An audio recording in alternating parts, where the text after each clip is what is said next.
commit yourself to a life of lifelong learning. The Bible tells us that you do not know something as you ought to if you think you know it. And Epictetus, a Stoic philosopher, would also say, you cannot know that which you think you already know. You need to be humble. You cannot let pride and your ego overtake you in matters that you think you are knowledgeable about. Because when you let pride and ego take control of you, that is when complacency will come in. And that is when you will start to decline because you will not be as aware, you will not be as attentive to the things which you are doing because you think there's nothing left for you to learn. You have already figured it all out and you have already mastered what it is that you are doing. And there is a time and a place where, depending on how much you've done something, they say it takes 10,000 hours to become a master at something. And if you're beyond that threshold in hours of a activity, then you are quote unquote a master. But if you don't want to not become a master anymore, you cannot get complacent. And if somebody is trying to show you something and they don't know maybe how much time and how much energy you've actually devoted to this thing, then they're showing you something and they think they're teaching you something, and you're in your head, you're like, I already know this, I did this 15 years ago. But if you can get out of that mindset, that frame of mind, then maybe you can get an extra point that you never thought about from what that person is trying to explain to you, or hammer home a concrete point that you already know, but it doesn't hurt to just hammer home the points that are correct.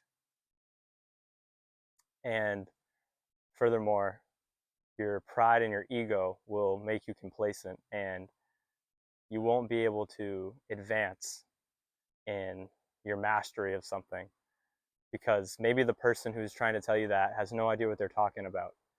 But if you try to see things from their point of view, try to see things from their perspective, then you can hammer home the point that this is not something I should be doing, and these are the reasons. And if you think you can help them, then help them. But if not, don't criticize them and laugh and make fun of them for that. Because I forgot who says this, but everyone is your teacher at something. There's something that everyone in the world is better than me at. Most things people are better than me at. So if you think that this person can't teach me anything, then they can't, because you're stuck in that frame of mind. Your brain is hardened. You are not malleable anymore. I think that's the right word. But you're not plastic. You can't learn anything else because you've completely cut yourself off and you think, oh, I know everything, and your ego and your pride just takes over and you shut down all your walls. And in reality, if you were attentive and listened and really heard what they were saying, you could strengthen your abilities, or you could learn what not to do and see what kind of person becomes of actions of this nature. In one way or another, someone can. I think Plato has a story where he has someone on his left and someone on his right, and on his right, he's learning from the person. They are his superior, and he is taking notes on how he can be a better person, how he can improve his character, all those good internal things. And the person on his left is a person who he does not want to be like, is a person who has a weak will and is irrational. And he's also learning from this person on how not to be. And if he completely blocked off his walls to the person on the left and only had them open to the person on the right, he would be missing an opportunity to hammer home points of utmost importance in how not to live life.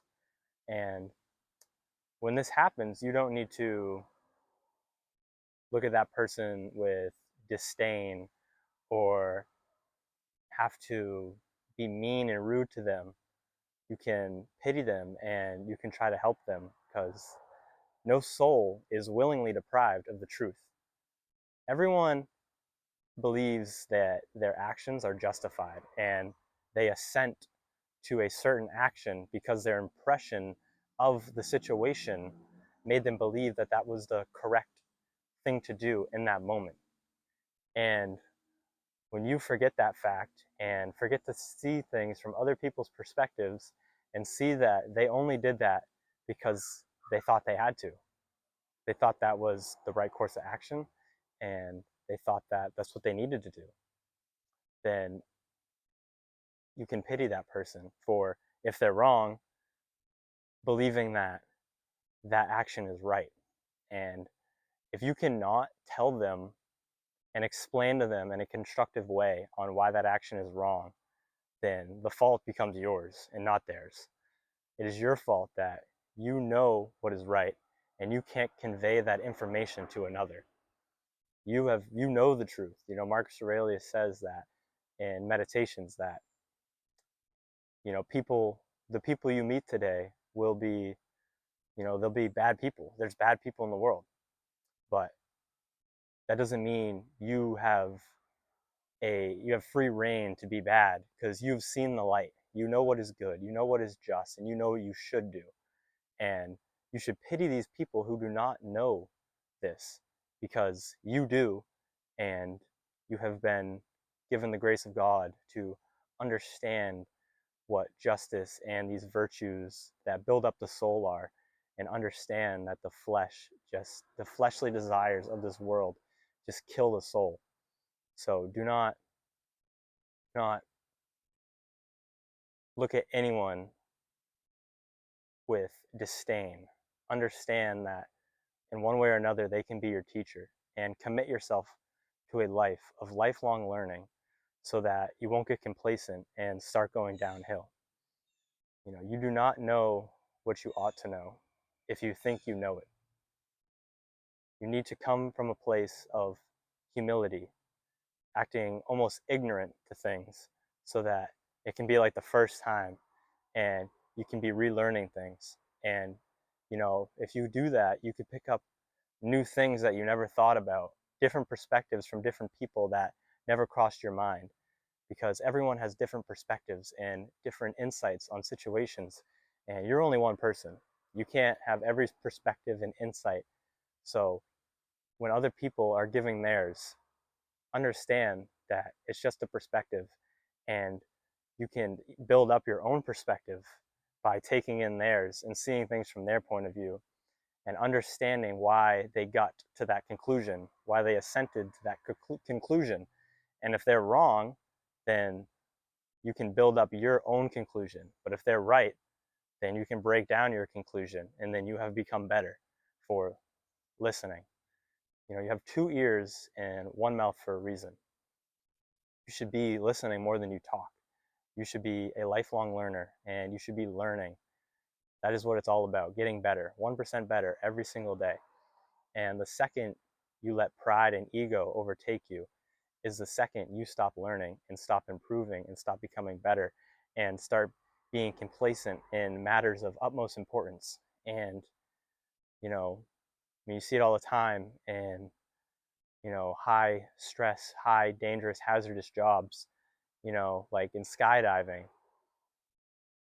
People will sometimes jump without their parachute because they have gotten complacent. You're supposed to do your checks before you go skydiving, and obviously having your parachute on your back is one of the checks.